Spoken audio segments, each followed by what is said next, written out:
100 number दबाइए और अपने ऊपर एफआईआर करवाइए। कुराल पुलिस से मुझे ये अपेक्षा नहीं थी कि जिन्होंने हमला किया उन पर हमने एफआईआर किया और जिन पर हमला हुआ उन पर भी उन्होंने सेम धाराएं लगाकर एफआईआर किया है, which is very wrong.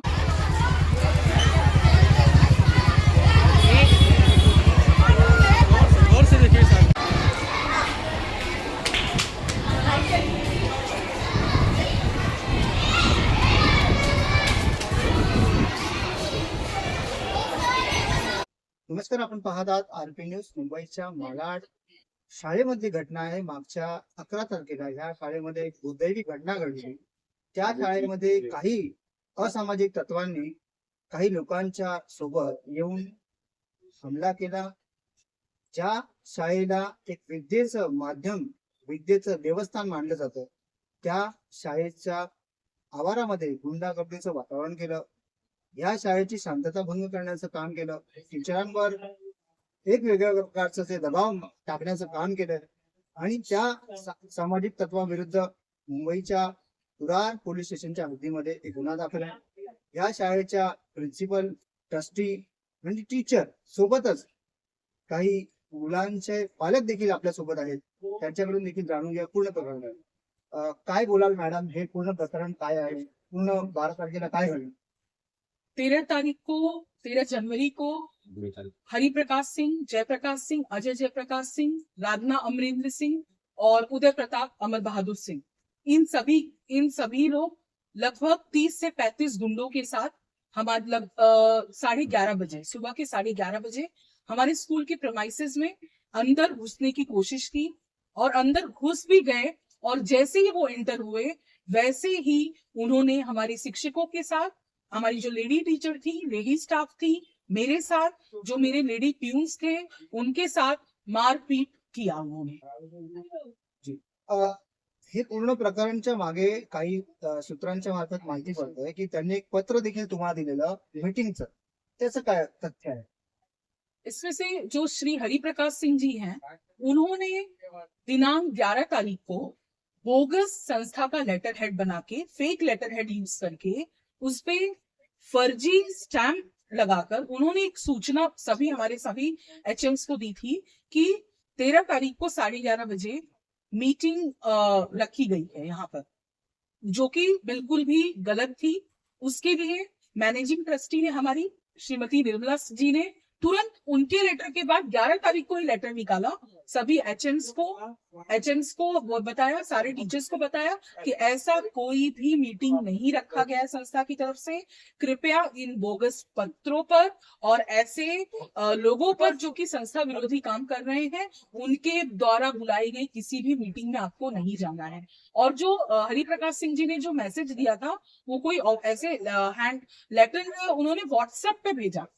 Hariprakash सिंह जे आहेत ते यूपीच्या एका पदावर बसले, काय बसले त्याच्याबद्दल सांगा. हरिप्रकाश सिंह उत्तर प्रदेश में बरसठी ब्लॉक, जो कि मडियाहू तहसील के अंदर में आता है, बरसठी ब्लॉक में एज अ तकनीकी सहायक जेई मनरेगा में काम करते हैं उत्तर प्रदेश गवर्नमेंट के अंडर में, और वो वहीं पे रहते हैं। खाली उनका एक घर है मलाड में, जिसको उन्होंने रेंट पे दिया है, उसका प्रॉपर रेंट एग्रीमेंट उन्होंने किया है, और वो क्लेम करते हैं यहाँ पर हमें कि हम ट्रस्टी बने रहने के लिए कि मैं यहीं रहता हूँ, जबकि ऐसा कोई नहीं बात नहीं. आपल्या माध्यमाने 2024 मध्ये त्यांना पदावरून काढल्याची माहिती देखील तुम्ही प्रेस कॉन्फरन्स मध्ये सांगितली, त्या माहितीबद्दल थोडं का काढलं?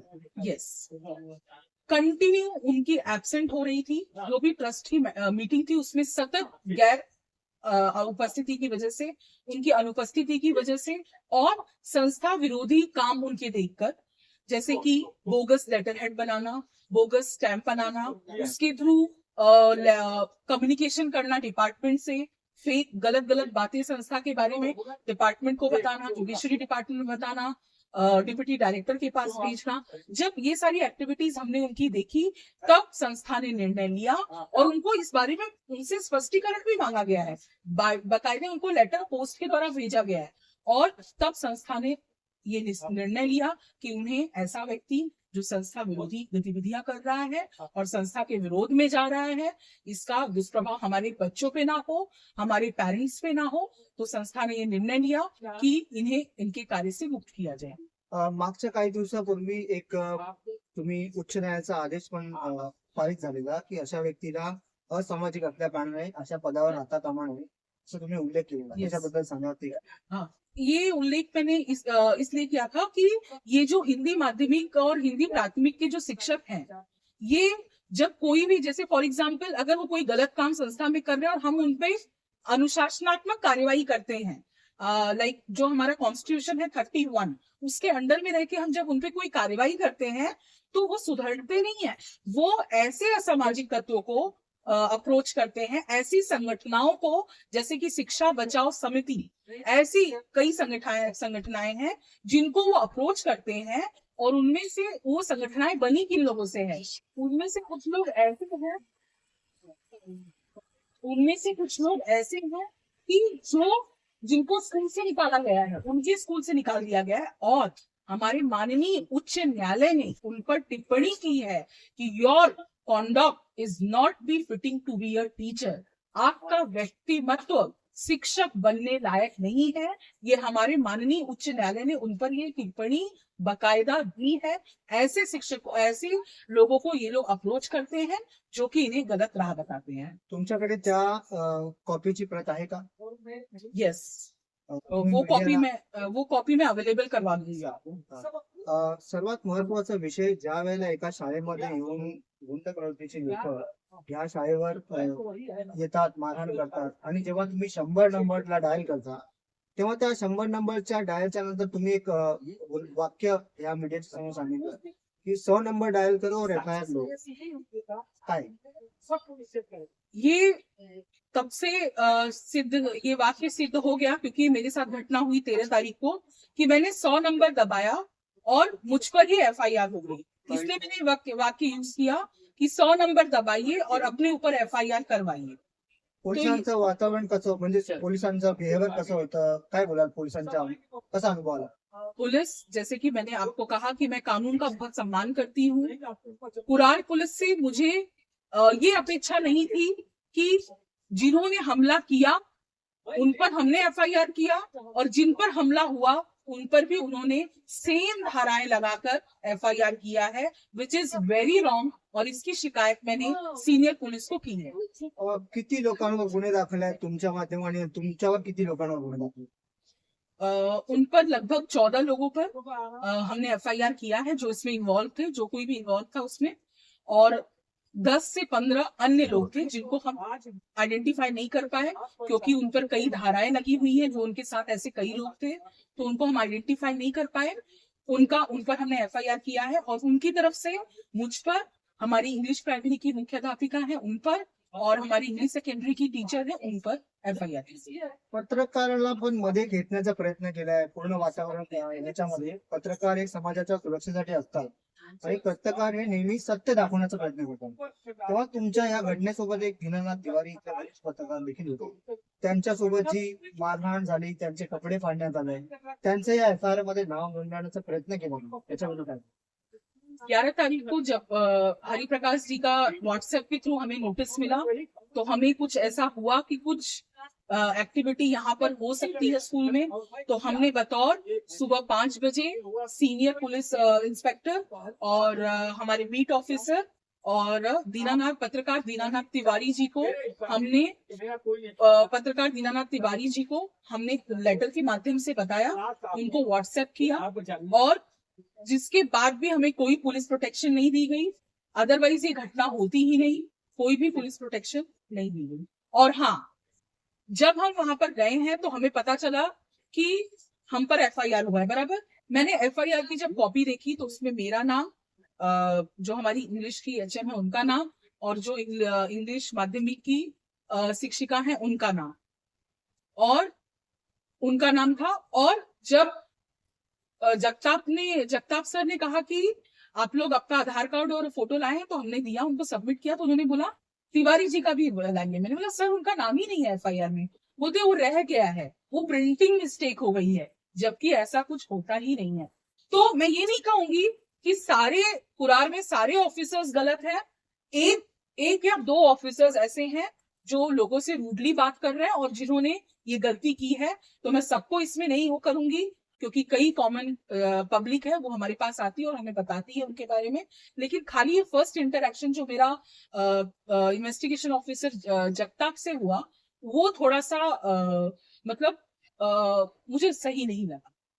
मग पाहिलं कशा प्रकारे एका पत्रकाराला ज्याप्रमाणे समाजामध्ये प्रत्येक छोट्या मोठ्या गोष्टीसाठी पत्रकार जातात, समाजाच्या प्रत्येक गोष्टीला उचलतात, सत्य दाखवण्याचा प्रयत्न करतात. तसेच आपल्या विभागातले वरिष्ठ पत्रकार दीनानाथ तिवारी देखील या पूर्ण शाळेच्या प्रकरणामध्ये प्रथमदर्शी स्वतः इथे उपस्थित होते.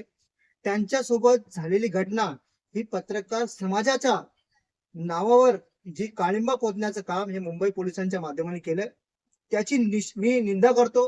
मी पूर्ण पत्रकार, राष्ट्रीय पत्रकार मोर्चाचा मुंबईचा महामंत्री असण्याच्या पदावर बसून मी ह्या गोष्टी विरुद्ध थांबणार नाही. आमचा प्रत्येक पत्रकार हा आमचा परिवार आहे आणि हे दीनानाथ तिवारी हे आमचे वरिष्ठ पत्रकार आहेत. त्यांच्यासोबत जर अशा दुर्दैवी घटना आणि त्यांचं खोटं नाव हे मुंबई पोलिसांच्या कोणत्याही यादीमध्ये टाकून जर एका पत्रकाराला दाबण्याचा प्रयत्न केला तर पत्रकार संघ शांत बसणार नाही, त्याच्यावर आंदोलन करेल. आणि ह्या शाळेचे एक अन्य देखील ट्रस्टी आपल्यासोबत त्यांच्याकडून सभासद आपल्यासोबत आहेत. जो फर्जीवाडा झालाय, ज्या प्रकारचं कागदपत्र वापरले गेले त्या कागदपत्राच्या संदर्भामध्ये आपण बोलूया. कशा प्रकारचे फर्जीवाडा इथे झालाय तुम्हाला काय वाटतं? फर्जीवाडा याच्यात असा आहे की जे स्वतःला ट्रस्टी म्हणून क्लेम करता आहेत श्री हरिप्रकाश सिंग हे कामावर पदस्थ आहेत उत्तर प्रदेश या राज्यात. तिथून ते जेव्हा त्यांना सर संस्थेची नोटीसेस गेली मीटिंग बद्दल, कधी ते अनक्लेम्ड रिटर्न आलं, कधी ते रिफ्यूज म्हणून आलं, म्हणजे 3दा 4दा याची नोंद संस्थेच्या ठरावामध्ये घेण्यात आली. आणि जेव्हा ते उपस्थित झाले नाही किंवा कोणते उत्तर प्राप्त झालं नाही, तर त्या अनुषंगाने मग असं ठरवण्यात आलं संस्थेद्वारे की त्यांच्याकडनं स्पष्टीकरण जे आहे ते मागण्यात यावं. जी रितसर पद्धत आहे की त्याची बाजू काय आहे, की काय अडचण आहे त्यांची, त्याची ती समजून घेण्याचा हा उद्देश होता. तेही पत्र रिसिव्ह झालं, पण रिसिव्ह झाल्यानंतर जेव्हा आम्ही एक्नॉलेजमेंट देऊ हे बघितलं, त्याच्यावरती लिहिलं गेलं होतं साईन हा चंपालाल या व्यक्तीचं, आणि त्यांनी त्यापासून संस्थेचे खोटे पत्र त्याची बनावट करून, मोहर त्याची बनावट करून पत्र व्यवहार सुरू केली. आणि त्या पत्रामध्ये पण त्यांनी स्पष्टीकरण मध्ये सगळं चुकीचं मांडलेलं. पत्र त्यांना रितसर प्राप्त झालेला 11 तारखेला, ते म्हणत होते की 12ला झालं. त्यांना पत्र प्राप्त झालं मालाड पासून, ते म्हणतायत मला पोस्ट केलं गेलं सांता क्रूज पासून, ज्याचे जे ऑन रेकॉर्ड आहे. कारण ते नव्हते इथे, तर त्यांना माहितीच नाहीये. माणसाने जे सांगितलं ते त्यांनी ऐकलं नाही, त्यानुसार पाठवून दिले. आता त्यानंतर सुरू असं झालंय की त्यांना माहिती पडलं की आता काही होऊ शकत नाही, तर काय करायचं, तर संस्थेचं नाव खराब करूया. अच्छा, कुठे ना कुठे तुम्हाला वाटतं की ज्या वेळेला ते संस्थेचे पदाधिकारी होते त्याच वेळेला तुमचे काही लेटर हेड आणि स्टॅम्प हे चोरीला गेले असावे किंवा त्याचा दुरुपयोग झाला असावा, असं काही शंका? ही शंका नाकारता येत नाही, कारण जेव्हा कोविड लागलं तेव्हा आमचे मोठे सर इथे होते. 21 मार्च 2020ला त्यांची तिकीट होती परत उत्तर प्रदेशसाठी जाण्यासाठी. तिथे गेल्यानंतर कोविड लागलं. 23 मार्च पासून पूर्ण टाळाबंदी झाली आणि 6 महिनेकरिता सर तिथे होते. बऱ्याचशा कामानिमित्त ट्रस्टच्या सर नेहमी कधी दिल्लीला, कारण चॅरिटी वगैरेसाठी ते आपल्याला लागतात मदत जी आहे. कारण आपल्याकडे एससी समाजाचे विद्यार्थी आहेत, एससी समाजाचे आहेत, आदिवासी समाजाचे आहेत. त्या अनुषंगाने सदर मंत्रालयांना एक रितसर अर्ज करण्याकरिता ते मोहर आणि पत्र ते ठेवतात. कदाचित ते तिथं असेल, कारण सर जेव्हा इथे आले 6 महिन्यानंतर आणि 18 सप्टेंबर 2020 रोजी सरांची नाही राहिलं आमच्यामध्ये सर. तर त्यानंतर जेव्हा हे पत्र यायला लागले तर आम्हाला असं वाटलं की कदाचित ते पत्र ते वापरतायत. पण तरीही जेव्हा मी आणि बाकीच्या ट्रस्टींनी त्याचं बारकाईने बघितलं तर ती आमच्या जुन्या लेटर हेडची प्रतिलिपी तयार करण्यात आली. पण त्यातही आता जो कॉपी करणार तर कुठे कुठे चुकतो होणार. बरोबर. तर टाईप करताना फॉन्ट वेगळा आहे, कलर वेगळा आहे, पिन कोड मध्ये आता महाराष्ट्रात राहत नाहीये तर त्यांना माहित नाहीये. 400097 हा आपला पिन कोड आहे. त्यांनी छापून घेतलं 40000097. आता त्यांनी छापलं की त्यांच्या बरोबर संगमताने अजय जयप्रकाश सिंग यांनी छापलं की जयप्रकाश रामपाल सिंग छापलं. करता येत नाही.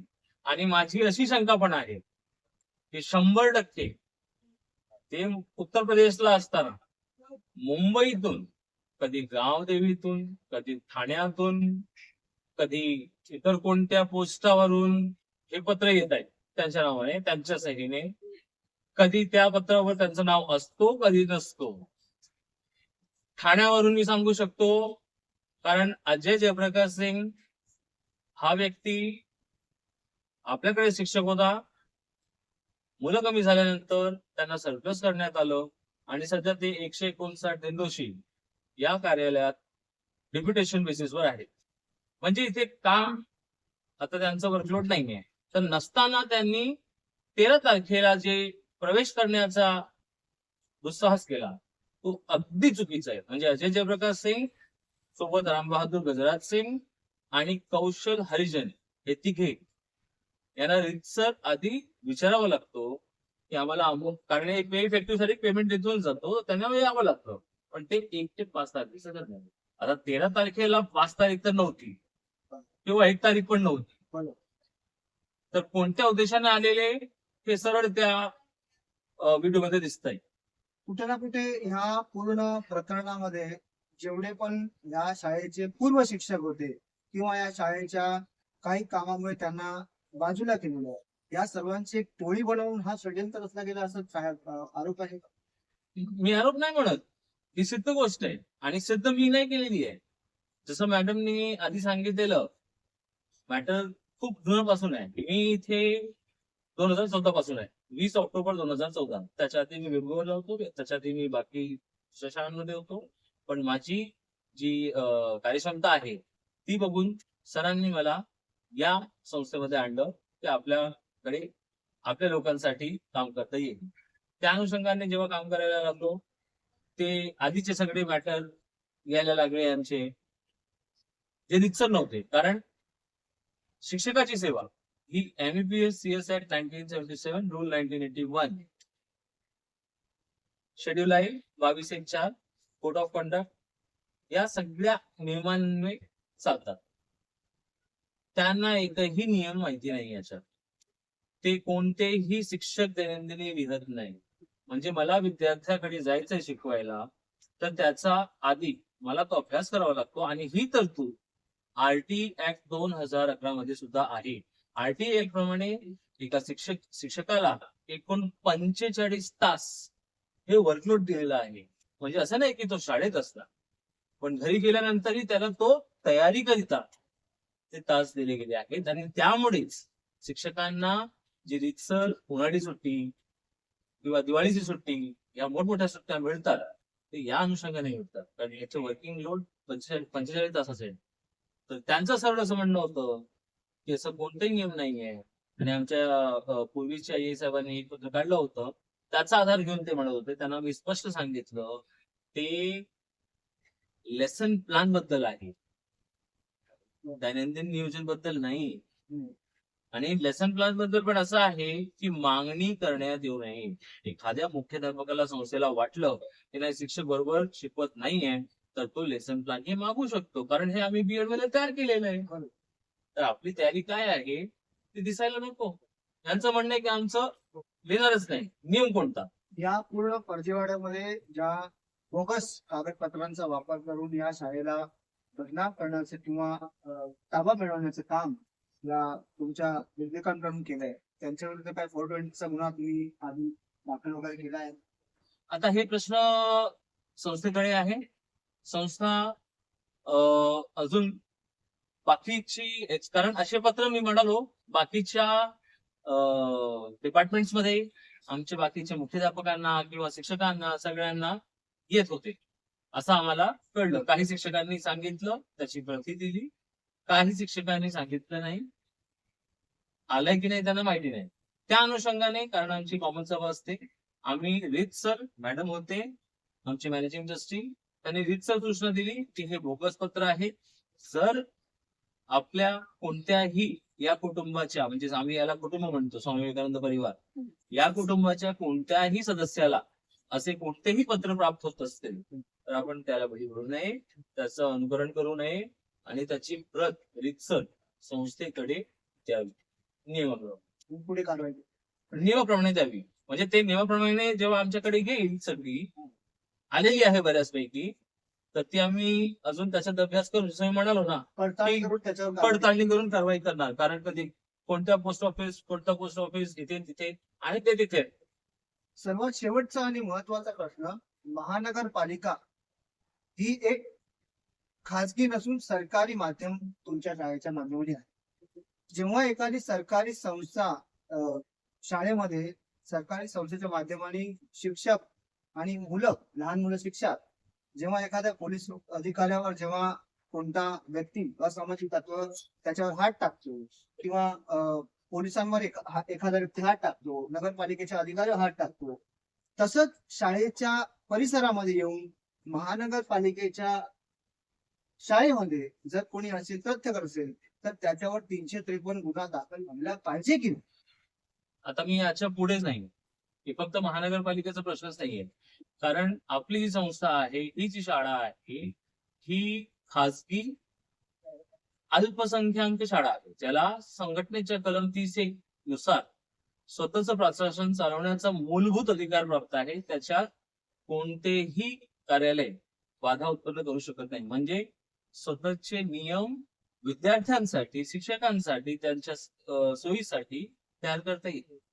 मग ओब्विसली धोरण स्पष्ट आहे की कोणत्याही ऑन ड्युटी कर्मचाऱ्यावर या प्रकारचं मारहाण होणं किंवा बळजबरीने आतमध्ये येणं किंवा ताबा घेण्याचा प्रयत्न करणं किंवा खरं तर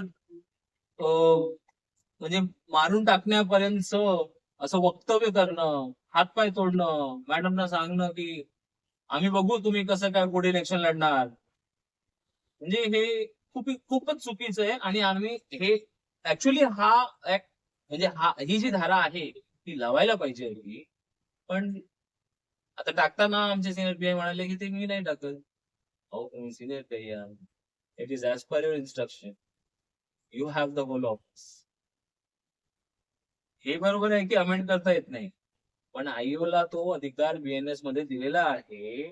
मी त्यांना सांगितलं की बीएनएस मध्ये अधिकार आहे. आयओने इन्व्हेस्टिगेशन केल्यानंतर जर तिथे असं आढळलं तर धारा वाढवता येते आणि कमी करता येते. तर आपण पाहिलं कशा प्रकारे महानगरपालिकेच्या शाळेमध्ये शिक्षक देखील आज सुरक्षित नाहीये. पत्रकारांचा विषय सोडा, ज्या प्रकारे डिपार्टमेंटचे अधिकारी किंवा आपल्या देशातील शिक्षक सुरक्षित नसेल तर कोण सुरक्षित आहे हा प्रश्न खूप मोठा आपल्या समोर आहे.